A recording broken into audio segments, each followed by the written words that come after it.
అందరికీ వందనాలు. ప్రభువైన యేసుక్రీస్తు నామములో మీ అందరికీ శుభాలు తెలియజేస్తా ఉన్నాను. ఈ ఉదయకాల సమయంలో ప్రభువైన దేవుడి వాక్యము ఉదయకాల ధ్యానాంశముగా మనము లేఖనాలు ధ్యానించుకుందాం. ఈరోజు మన ధ్యానాంశము మత్తయి సువార్త 5వ అధ్యాయము 7వ వచనము.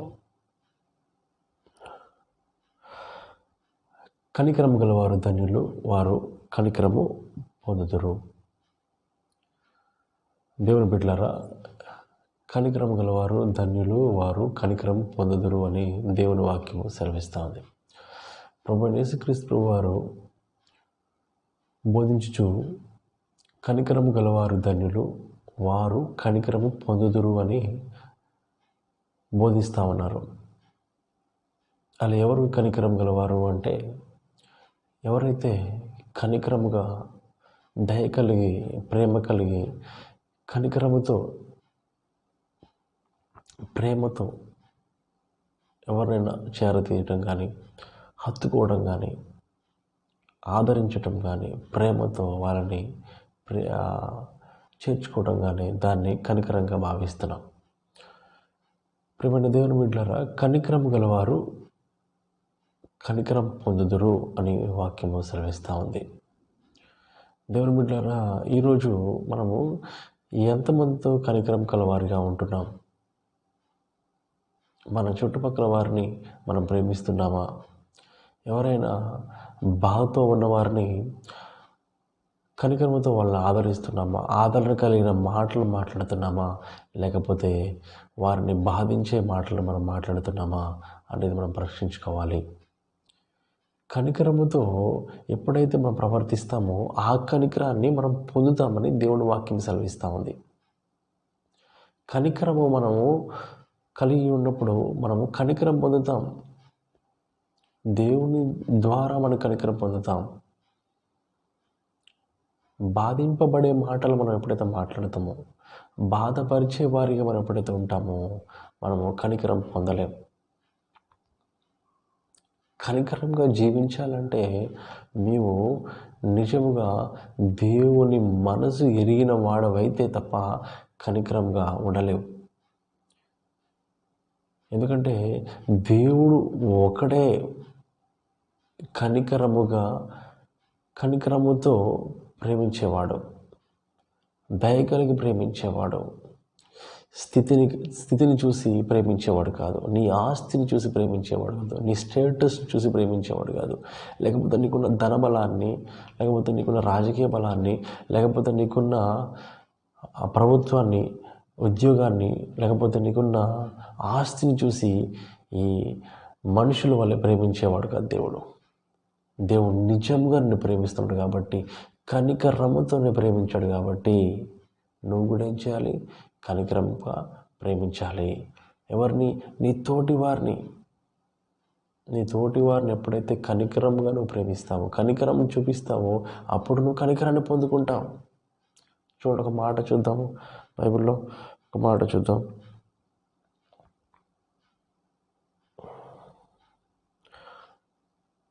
మత్తయి సువార్త 18వ అధ్యాయము 33వ వచనం చూడండి ఒకసారి.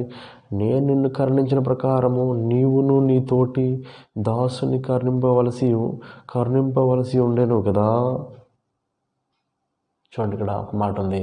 ఇక్కడ నేను నిన్ను కరుణించిన ప్రకారము నీ తోటి దాసుని నువ్వు కరుణించాలి. ఎవరైతే అక్కడ సంభాషణ ఉందండి, అక్కడ కనికరాన్ని ఎప్పుడైతే పొందుకున్నాడో ఆ దాసుడు, నువ్వు కూడా ఇంకో దాసుని కనికరించాలి. కనికరాన్ని ఇప్పుడు నిన్ను ఎవరైనా కనికరించారనుకోండి, ఏ విషయం మీద నిన్ను కనికరించారనుకోండి, నీవు కూడా ఆ విషయాన్ని బట్టి కనికరించాలి. కనికరముతో పొందుకోవాలి, కనికరముతో ప్రేమించాలి, కనికరముతో నువ్వు వారిని ఆదరించేవాడిగా ఉండాలి. అప్పున్నావా? కనికరింపబడ్డావా? నీకు కూడా నీకెవరిని ఇవ్వాల్సి ఉంటే వాళ్ళని కరుణించు. కనికరముతో నువ్వు వారిని ప్రేమించి నువ్వు అప్పును కనికరముతో వారిని విడిచిపెట్టు. అందుకే దేవుడు అన్నాడు, ఎవరైతే కనికరము కలవారుగా ఉంటారో వారు కనికరం పొందుకుంటారంట. ఇంకో మాట చూద్దాం, చూడండి. ఇంకో మాట,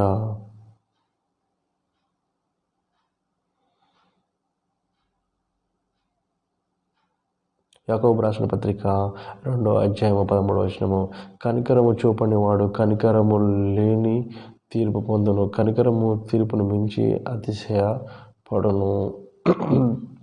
చూడండి, కనికరమును చూపని వాడు కనికరము లేని తీర్పును పొందును అంటే కనికరం అసలు చూపించిన వాడు కఠినుడు, వాడు కఠినాత్ముడు, వాడు కనికరము లేని తీర్పును పొందుతాడంట. అసలు వాడికి ఇంకా ఎలాంటి కనికరం కనిపించదు, ఎలాంటి దయ వారి మీద చూపించరు, ఎలాంటి దయ కూడా వాడి మీద చూపించడానికి లేదు. ఎందుకంటే వాడు ఈ భూమి మీద బతికినప్పుడు వాడి మీద ఎలాంటి కనికరం ఎవరి మీద వాడు చూపించలేదు, దయ చూపించలేదు, ప్రేమ చూపించలేదు, జాలి చూపించలేదు, ఎవరిని ఆదరించలేదు. అందును బట్టి వాడు కనికరము లేని తీర్పును పొందుతాడంట. ప్రియ సహోదరులారా, సహోదరులారా, మీరు ఏం చేయాలంటే దేవుని కనికరాన్ని పొందుకోవాలి. అలా పొందుకోవాలంటే కనికరం కలిగి జీవించాలి. దేవుని బిడ్డలుగా మనము కనికరం చూపించే వారిగా మనం ఉండాలి. దేవుడు కనికరాన్ని, ప్రేమను నీ తోటి సహోదరుని ప్రేమించమన్నాడు, నీ తోటి దాసుని ప్రేమించమన్నాడు, నీ స్నేహితుడిని ప్రేమించమన్నాడు, నిన్ను వాళ్ళని పొరుగు వారిని ప్రేమించమన్నాడు. నీ పొరుగు వారిని, నీ సాటి వారిని, నీ సహోదరులు, నిన్ను ప్రేమించే వారిని, నిన్ను ప్రేమించని వారిని కూడా కనికరముతో వారిని ప్రేమిస్తే, వాళ్ళు ఏ స్థితిలో ఉన్నా సరే, వాళ్ళు దీనస్థితిలో ఉన్నా సరే, వారు లేదా ఉన్న స్థితిలో ఉన్నా సరే, వారు చేయు ప్రతి దాంట్లో కూడా నీవు దేవుని కనికరాన్ని ఎప్పుడైతే నువ్వు చూపిస్తావో దాన్ని బట్టి దేవుడు నిన్ను కూడా కరుణించేవాడిగా ఉంటాడు.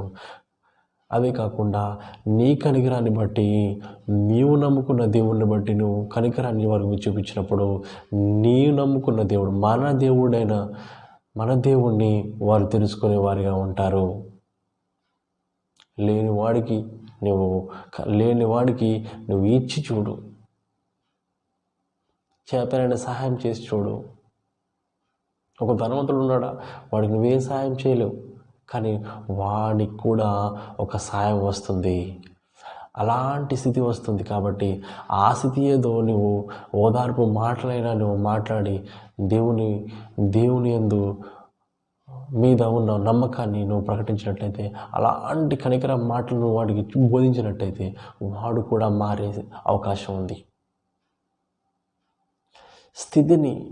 పరిస్థితిని కనికరముతో నువ్వు దాన్ని ఉపయోగించుకోవాలి, ప్రేమతో ఉపయోగించుకోవాలి, ప్రేమ కలిగి ఉపయోగించుకోవాలి. నాకేంట్లే నేను బాగానే ఉన్నానుగా, నాకేంట్లే నేను మంచిగానే ఉన్నానుగా, నాకేంట్లే నాకు అవసరమా, వాడి గురించి నాకెందుకు.